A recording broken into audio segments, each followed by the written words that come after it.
How we doing, everyone? Welcome back to the course.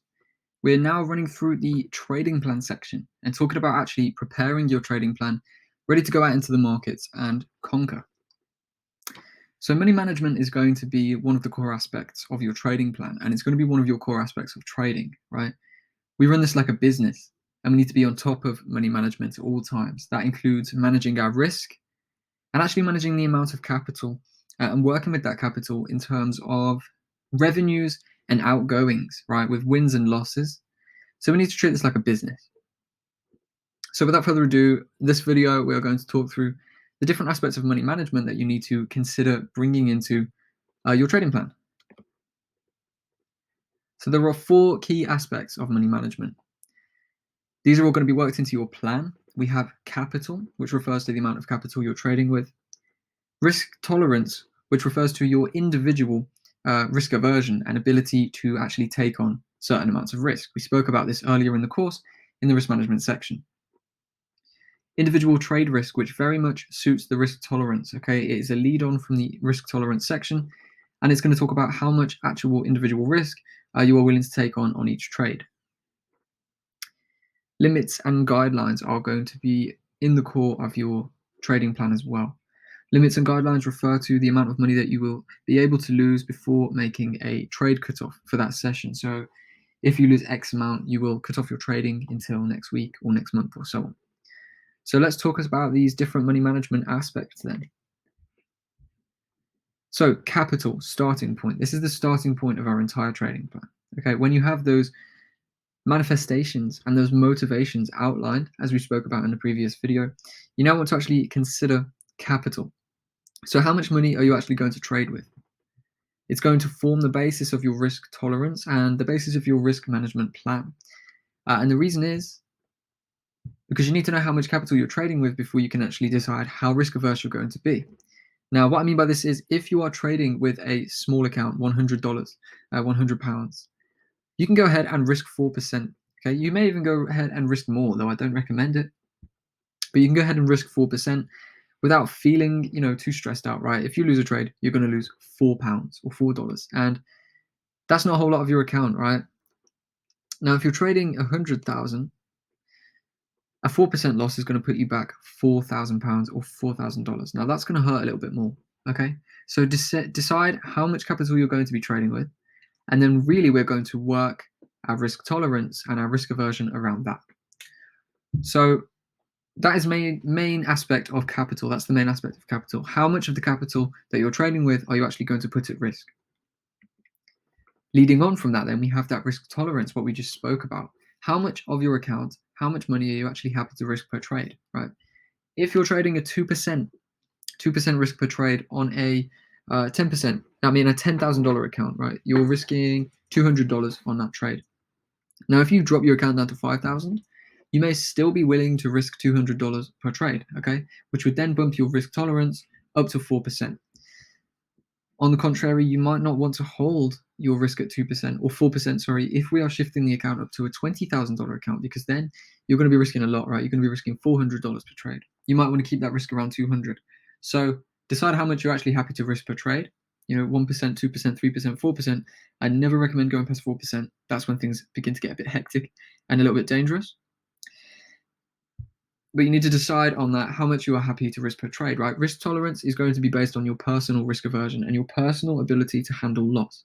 Now, your ability to handle loss is going to improve and going to develop and going to grow over time while you're trading, okay? Because we are going to run into losses consistently. We're not going to keep losing money, but a losing trade is part of the process, right? You don't win, win, win, win, win, win, win. You win, win, lose, win, win, lose, lose, win. Things like this, right? It's a bit more mumbo jumbo. So decide your risk tolerance, decide how much money, what percentage of your account you are willing to lose on a trade. I never recommend pushing that past 4%. You don't need to, and pushing it past 4% is going to lead to, stress, okay? If you lose a trade and you lose 5% on a trade, that's quite a lot. And then if you lose another 5% on the next trade, that's going to send you into a meltdown mode. You're going to make bad decisions. You're going to mess around with your risk rules and ultimately lead yourself into deeper losses. So that risk of tolerance, that risk aversion is going to suit your individual needs, your individual ability to handle risk, and your individual trading capital as well. we always want to look at this risk tolerance in percentage figures, as mentioned. Okay, so you might be happy risking $200 on a $10,000 account, but you should never be risking $200 on a $1,000 account, because that is a surefire way, after a losing streak, to blow your account. So risk tolerance, okay, that is going to be heavily outlined inside the trading plan. Now, leading on from that risk tolerance is the individual trade risk. So this is kind of what we just spoke about. How much are you going to risk per trade? Choose that amount, 1 to 4%, and then decide an amount that is easy to lose regularly. Okay, as we just mentioned, the processes of trading, losses are going to be consistently coming through. You're not just going to consistently lose, but as we've spoken about with the risk reward approach and the risk management approach, we can lose 3 trades and then we can win 1. And if we have good risk reward, we can win all that back. Okay, so you have to accept that losses are part of the process. I'm not saying you're going to lose 3 trades for every winner. No, we won't do that. But we can, right? We can if we follow that risk reward and we follow this individual trade risk. So you have to outline this individual trade risk that you are happy to lose regularly.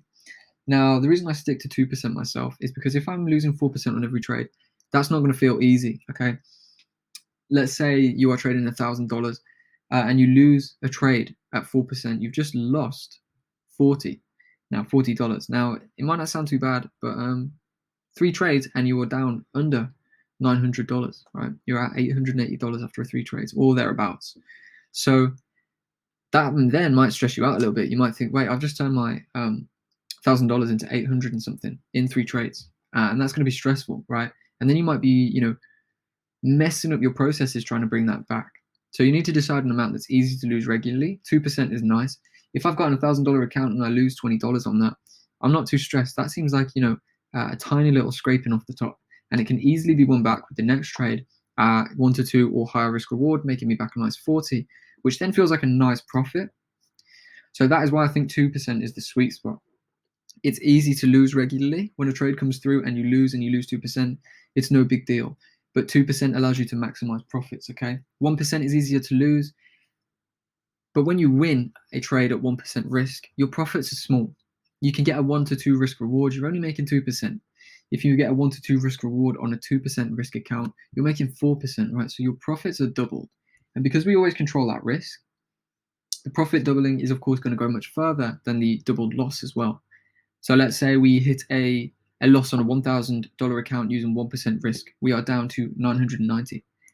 We lose that same trade on a $1,000 account using 2% risk. We are down to 980. Okay, that's not too bad. $10 more, so the profit is doubled. But then let's say we win a 1 to 3. Now the 1 to 3 is going to take us up 3%, so we'll be around 2% profit on that 1% risk account. But that 1 to 3 is going to make us 6%, so we're going to be up 4%, right? We're going to be up more, right? Double the amount on this higher one. So basically, as we always aim to stretch out our winners longer than our losers, 2% seems the sweet spot for me. It makes trading worthwhile, whereas 1% kind of feels like it's not. But it also is an easy amount to lose regularly without getting too stressed, without breaking your processes, losing your discipline, and losing your mind. So decide an amount that's easy to lose regularly, set that in stone in your trading plan, because if you start breaking away from this and you start changing your risk per trade, that is when everything goes detrimental, right? Been there, done that. If you start out at 2% risk and you lose a few trades and you decide to up the risk to try and win that back, you're just going to lose more, right? And this is when things start to get out of hand. And let's say one trade you risk 2%, you win that, and you think, right, I'm only going to risk 1 on this new one because I want to hold on to my profits. And then this one wins as well. You only make a tiny little bit of profit. And then let's say you up it again to 2%, you lose, and you've lost your entire previous trade. Okay, so set an amount and stick to it. Individual trade risk is highly important. So consider this amount is going to be lost regularly and accept that. Okay. So the final part of money management then that I'm going to talk about right now, of course, towards the end of this chapter, we will be putting together a trading plan, and I'll show you an example trading plan.